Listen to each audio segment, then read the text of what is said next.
The adventurous story begins with two young men named Pax and Josh, who have come to Europe to have an amazing time. Their trip is only supposed to last a few days, but their real reason for coming here is still unknown. Pax and Josh are enjoying their vacation when they run into their friend Ollie. Since Ollie knows Europe very well, he decides to join them, and soon the three of them begin exploring different places together. Later that night, they head back to their hotel, but because they are running late, they discover that the hotel has already closed. They make a lot of noise and try to get someone to open the door, but no one responds. Pax, Josh, and Ollie become extremely frustrated because, after paying so much money, they now have to spend the night outside. Their mood is completely ruined until a guy named Alex, who lives in the apartment across the street, notices them. He waves at them and invites them into his apartment. Alex generously allows the three of them to stay there for the night, which makes them incredibly happy. As they talk, Alex realizes that these three guys have come to Europe mainly to have fun, enjoy the nightlife, and meet girls. During the conversation, Alex tells them about a hostel where only girls live.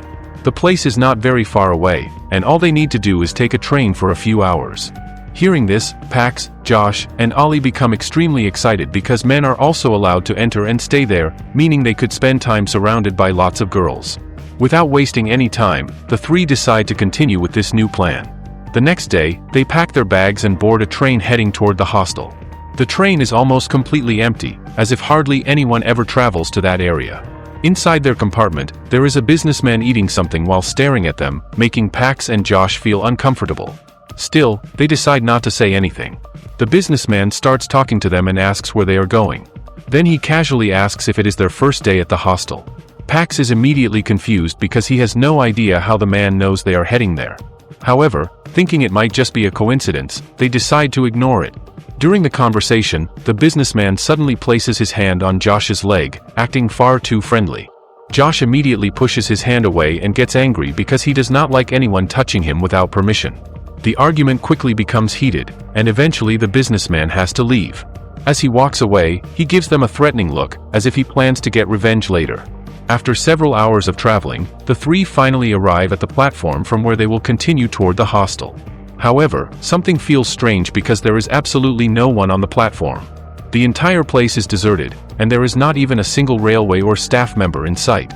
The friends assume it might be a holiday and everyone is probably at home, so they ignore the strange situation and continue toward the hostel.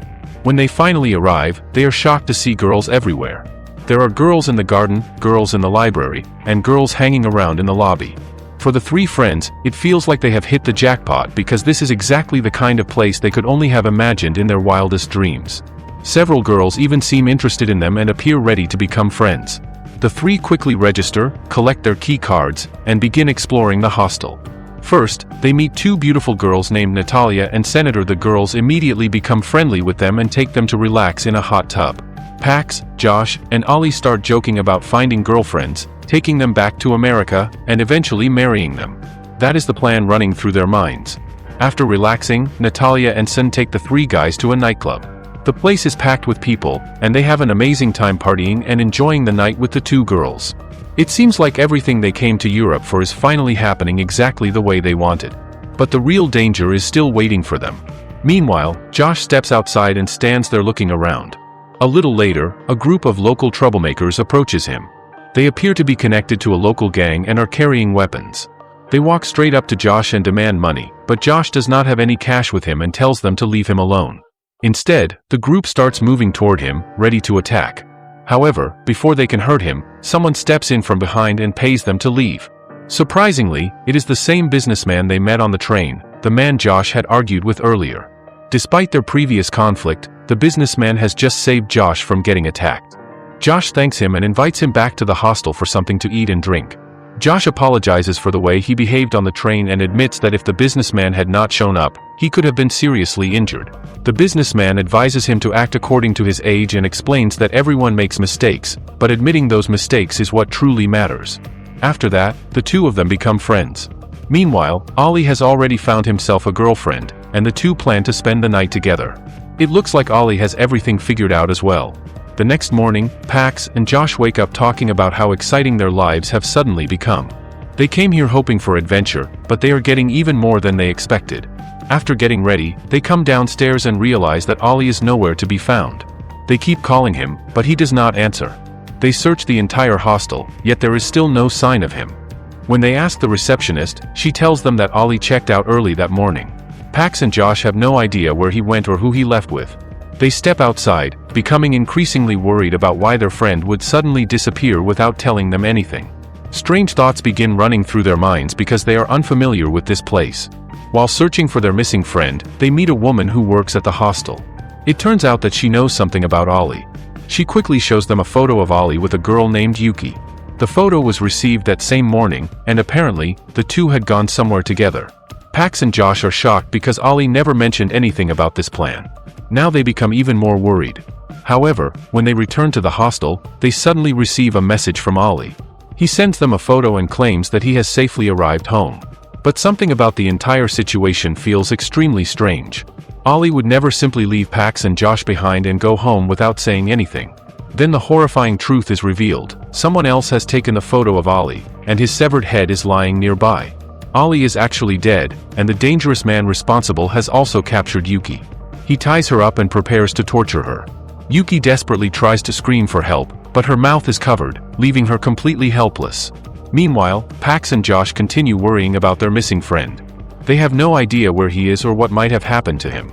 As they sit there stressed and confused, Natalia and Sun arrive. They suggest going to a nightclub to help Pax and Josh take their minds off everything. Josh does not want to go, but Pax insists that he needs to relax because he has been overthinking the situation and stressing himself out over Ollie. After Pax continues convincing him, Josh finally agrees, and the two head to the nightclub with Natalia and Senator. The nightclub is packed with people, and the lively atmosphere helps Pax and Josh forget about everything for a while and simply enjoy themselves. However, something dangerous is happening behind the scenes. Natalia and Sun secretly put something into their drinks. Pax and Josh unknowingly drink everything without realizing what has been mixed into them, and before long, the effects begin to kick in. Josh starts feeling strange almost immediately, and as soon as he returns to the hostel, he collapses onto his bed and loses consciousness. Pax is still hanging out with Natalia and Sun, but soon his head begins spinning as well. He decides to go to the restroom, but he is too disoriented to pay attention and accidentally walks into a storage room instead. A staff member closes and locks the door behind him. Pax shouts loudly for help, but there is no one around to open the door. Meanwhile, Josh wakes up in a completely different room, tightly restrained and with no idea how he got there. Suddenly, a strange man appears in front of him carrying a power drill, while several sharp tools are scattered around the room. Josh quickly realizes that he has been taken to a place where people are tortured. He desperately begs the man to let him go, but the man turns on the drill and brutally attacks him with it. Josh screams in unbearable pain, but no one can hear him. The man continues his assault for a long time until Josh is completely exhausted. When he finally puts the drill aside, his face is revealed. It is the same businessman they met on the train. The businessman now appears completely unhinged. When Josh asks why he is doing this, the man explains that he had always dreamed of becoming a surgeon. However, after an accident, his hands began to shake, and because a surgeon cannot perform operations with unstable hands, no one would hire him. His entire life fell apart, but he still considered himself a surgeon. Josh tries to threaten him, saying that he will tell the police everything, but the businessman is not afraid.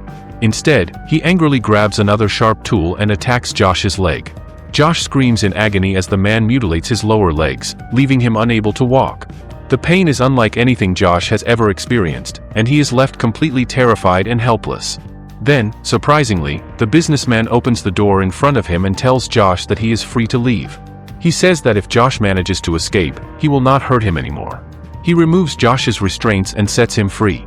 But the moment Josh tries to stand up and run, he realizes the horrifying truth. Because of what the businessman has done to his legs, he can barely move. Terrified and desperate, Josh begins crawling across the floor. He believes that if he can just reach the door, the businessman will let him go. But that turns out to be a cruel lie. Just as Josh crawls closer to the exit, the businessman suddenly appears in front of him, revealing that he never had any intention of letting him escape.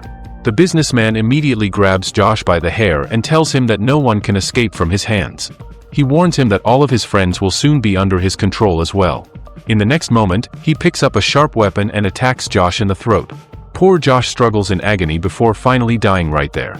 Now, two members of the group are already gone, leaving Pax as the next target.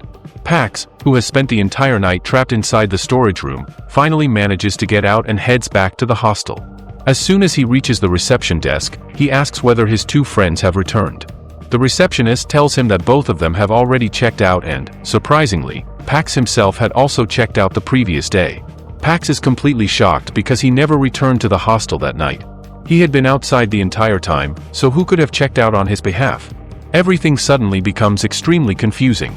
For the moment, Pax collects his belongings and asks for another room so he can stay for one more day. Rooms are available, but the receptionist speaks to him in a strange manner, making Pax feel as if the man knows something that he is deliberately hiding. As Pax heads toward his new room, he runs into some girls who are friends with Natalia and Senator. They begin flirting with him and invite him to join them at the nightclub. Before that, they suggest that he relax in a hot tub so his body can feel refreshed. This makes Pax uncomfortable because the entire situation feels strangely familiar. The last time he came here, the girls had treated him in exactly the same way. With so many questions running through his mind, Pax tries calling Josh and Ollie. The calls are going through, but Josh is not answering. Now Pax begins to fear that the same thing that happened to Ollie may have happened to Josh as well. Desperate for help, Pax goes straight to the police station and reports that his two friends have disappeared. Unfortunately, the officer does not take the situation very seriously. He simply writes down Pax's concerns and tells him that they will look into the matter when they have time. Disappointed and frustrated, Pax immediately heads back toward the hostel because he still needs answers about where Josh has gone. He approaches Natalia and Sen and asks them for help. At first, they do not take him seriously, but when Pax continues begging them, Natalia finally says that she saw Josh at an exhibition being held inside an old factory not far from the area. Pax has no idea where the place is, so Natalia agrees to take him there. After traveling for a short time, they arrive at the old factory, where several wealthy businessmen and other important people have gathered. Security officers are also present to protect them. While trying to investigate the place, Pax quietly enters the factory without permission. Inside, the building is dark, abandoned, and filled with broken rooms. As Pax looks inside one of them, he is horrified by what he sees. Josh's body is lying there, while the same businessman is cutting into it. Pax becomes so terrified that he starts screaming. But the horror does not end there. There are many more rooms inside the factory, and different people have been brought there and subjected to horrific torture. The moment the security guards spot Pax wandering around freely, they immediately grab him. Following the businessman's orders, they drag him inside. Pax is then locked inside a room, where his hands and legs are tied down. The room is filled with different surgical tools that are clearly meant to be used on him. The businessman and one of the guards call in a terrifying-looking doctor and give him complete freedom to do whatever he wants to Pax. Pax desperately begs for mercy, but no one feels sorry for him. The insane doctor immediately takes out a cutting machine, turns it on, and moves toward Pax's hand. However, because of a small mistake, the machine cuts off some of Pax's fingers instead. As a result, the restraint around his hand becomes loose, creating an unexpected chance for him to escape. Pax has already lost a lot of blood, and it looks like he might die at any moment. But just as the doctor moves toward him again with the cutting machine, his foot slips on the blood-covered floor, causing him to fall. The machine goes out of control and strikes the doctor's own leg, badly injuring him. For the first time, the man who enjoyed hurting others is forced to experience unbearable pain himself. This unexpected accident gives Pax the perfect opportunity to escape. He somehow covers himself with protective clothing and a mask before sneaking out of the room. Soon, a large man approaches. He appears to be one of the people responsible for moving the victims and disposing of bodies. Since there are many people around, Pax hides among several dead bodies to avoid being noticed. The large man unknowingly picks him up along with the others and begins moving the bodies to another location. While hiding, Pax overhears people discussing their criminal operation. They talk about how they trap tourists and then transport the organs taken from their victims. Eventually, the large man throws all the bodies into another room. When Pax opens his eyes, he sees Josh's dead body lying in front of him. The sight is devastating, and it becomes painfully clear that his friend is gone. Pax remains still for a while, pretending to be dead, but when the opportunity comes, he suddenly gets up and attacks the large man, taking him down as well. Another member of the gang is now out of the way. Pax removes his disguise and prepares to escape. He enters an office and finds some clothes. He puts on gloves and a coat so that no one will immediately become suspicious of him. Inside the coat pocket, he discovers a card with the name of an organization called Elite Hunting. Pax realizes that this is the company behind the entire operation. The card contains information about victims brought in from different countries and the prices assigned to them, with American victims being listed among the most expensive. While Pax is looking through this information, someone suddenly approaches from behind. Pax becomes nervous because he no longer has a weapon and has no idea how he would defend himself. However, the man mistakes him for one of the clients and does not attack him. Instead, he starts discussing business and tells Pax about a Japanese girl named Kana. Pax immediately recognizes the name because she is one of the girls from the hostel. The man offers to sell her to Pax for a high price. Thinking quickly, Pax tells him to go and get the girl ready while he takes care of the payment. As soon as the man leaves, Pax grabs another gun and starts looking for a way out. He quickly reaches a car and tries to start it. To his surprise, the keys are already inside. Pax is relieved because it looks like he finally has a chance to escape from this nightmare. But just as Pax is about to drive away, he suddenly hears Kana screaming from inside the building. Pax realizes that he cannot simply leave her behind, so he turns around and runs back inside. Following her screams, he finds her being attacked by one of the same dangerous men. Kana is screaming in terror as the man brutally assaults her and disfigures her face. Unable to stand by and watch, Pax immediately shoots the attacker and saves her. Although Kana has been badly injured, Pax manages to get her out of the building. The two quickly get into the car with the keys already inside and speed away from the facility, while security guards begin gathering around them. The security guards see Pax and Kana escaping, so they immediately start firing at them and chase after their car. Despite the danger, it looks like Pax might finally be able to escape with Kana. But by now, he has realized that this entire operation is much bigger than he originally thought and that many people are involved in the conspiracy. When Pax reaches the city, he spots Natalia, Sen, and Alex and realizes they were involved from the beginning. Blaming them for his friends' deaths, he drives toward them and escapes. Soon, he reaches a highway checkpoint, but he suspects the police are also connected to the organization. Before they can search his car, Pax and Kana escape on foot and make their way to a train station. However, Kana is devastated after seeing her badly injured face. Unable to accept what happened to her, she runs onto the tracks and dies in front of Pax. Shocked and completely alone, Pax boards another train and tries to escape. Exhausted, he falls asleep, but when he wakes up, he hears the voice of the same businessman sitting nearby with his young daughter. Pax follows them at the next station and secretly takes the businessman's daughter while he is distracted. The businessman desperately searches for her, finally experiencing the same fear and helplessness he caused so many others. But in the end, the man who destroyed so many lives is left completely helpless himself. And with that, this dark and terrifying story comes to an end.